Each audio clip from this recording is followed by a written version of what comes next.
Hey there, what's up guys? Welcome back to the dev channel, maxcodes.io. In this video, I'm going to show you how to use the instance method on UIView called willMove toWindow. This is an interesting method I was playing around with the last hour, and I wasn't really planning on making a video on this, but I just found it super interesting and thought I'd make a quick video on it.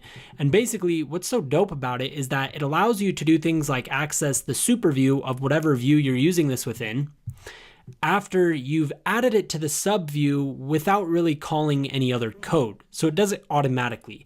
And that's probably doesn't make any sense the way I just explained it, but I really want to show you how to do this. And I really recommend watching this because it's really interesting.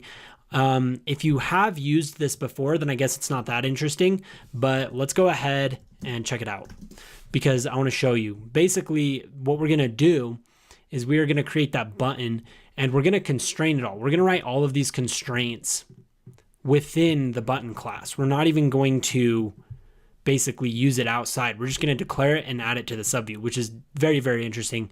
Let's go ahead and jump into it. I'm going to zoom into the code so you can actually see it.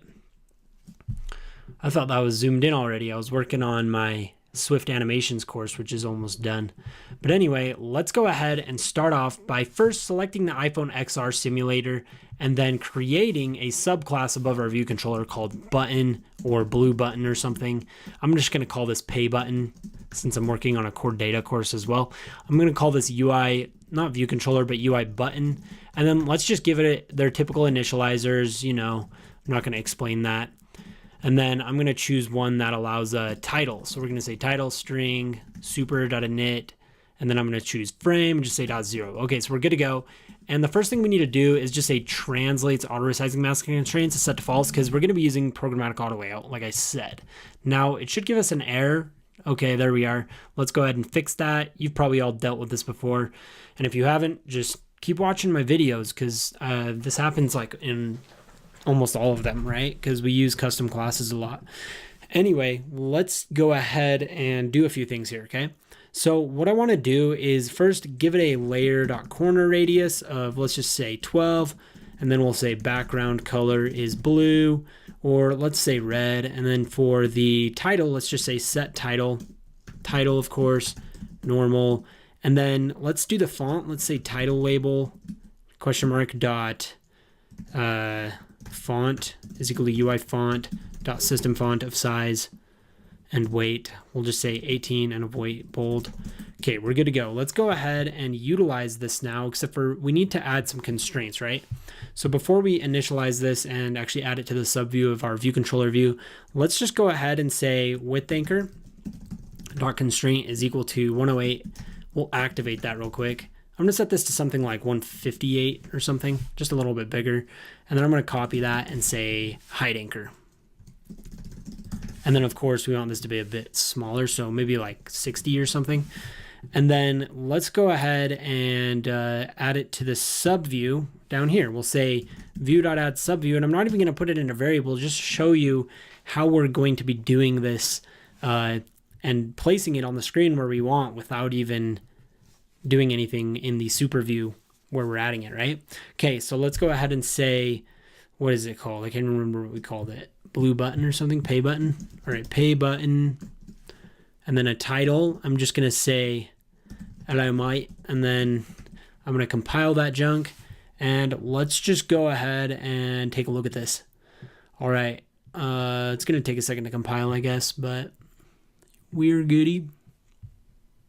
All right, so it's up there, right? Doesn't really do much. We can add in animations if we want. We could say something like add target self. Feel free to ×2 the speed of this video if you don't want to watch this part, but I'm just going to add in some animations real quick.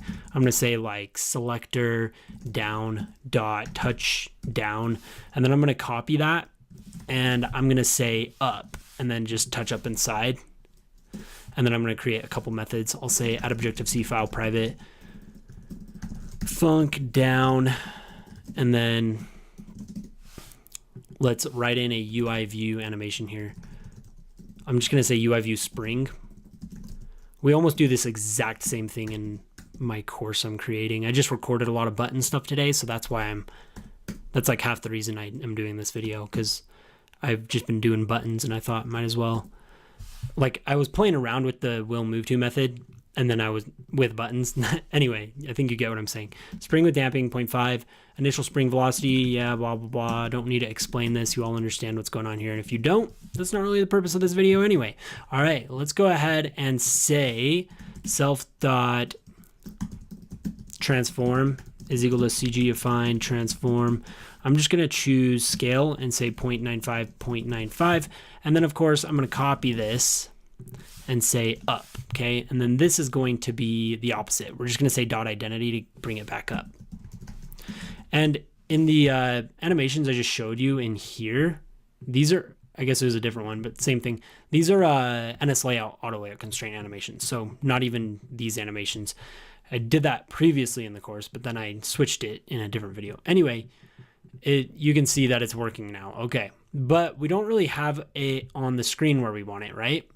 That's so irritating. I want to go back to the app. There we go.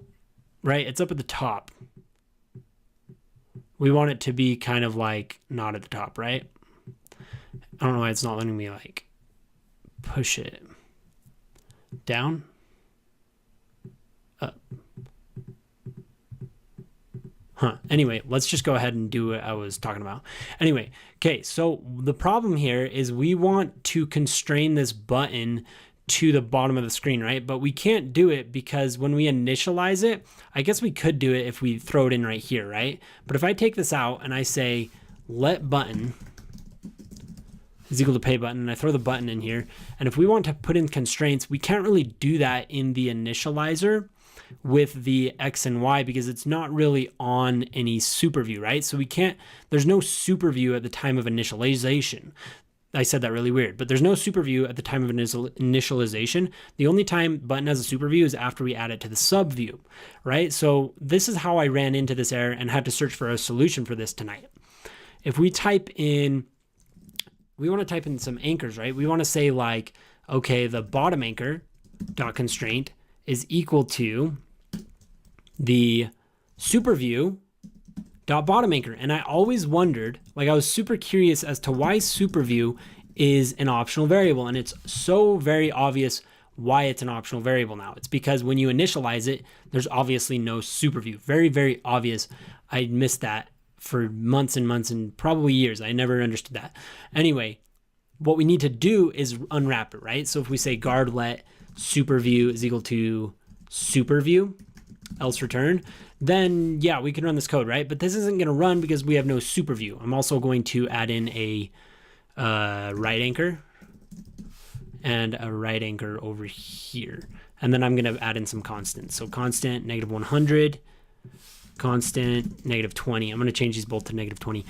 Anyway, you get what I'm doing. I'll say -30, but we can't run this, right? Because if we run this, it's going to not work. Let me compile it and show you what I mean. And since this isn't optional anymore, since we use that guardlet, we can get rid of that. But we're going to hit this. Okay, what the junk? I spelled constant wrong. That's what's up. But since we don't have a superview at this point, we're going to hit this breakpoint and then we're going to hit play, and it's not really going to go past this guardlet, okay?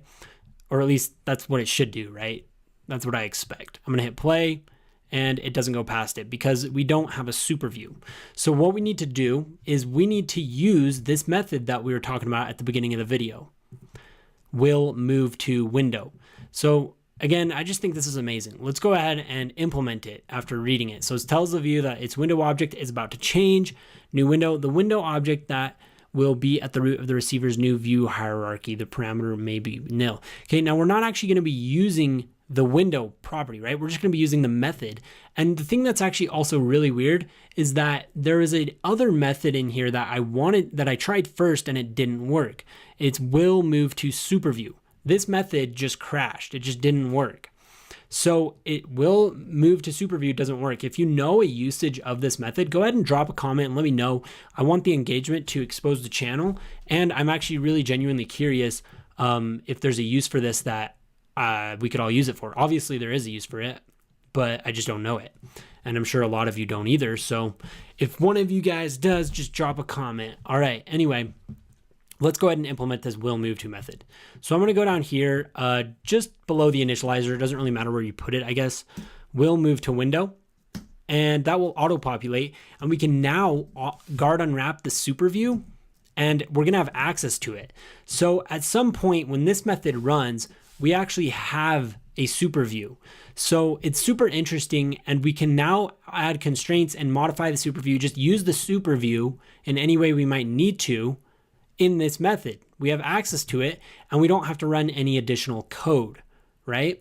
So I hope that makes sense. I'm gonna hit another breakpoint here and hit play. You'll see it goes to it, okay? So kind of like what I said, but you hit play and you can see that the button's down there. All right, so super interesting stuff. Just thought I'd make a quick video on that. And this is honestly nothing like the videos I've been making. This is really spontaneous, and I never kind of just come on here and talk about a little method like this. I usually plan something out.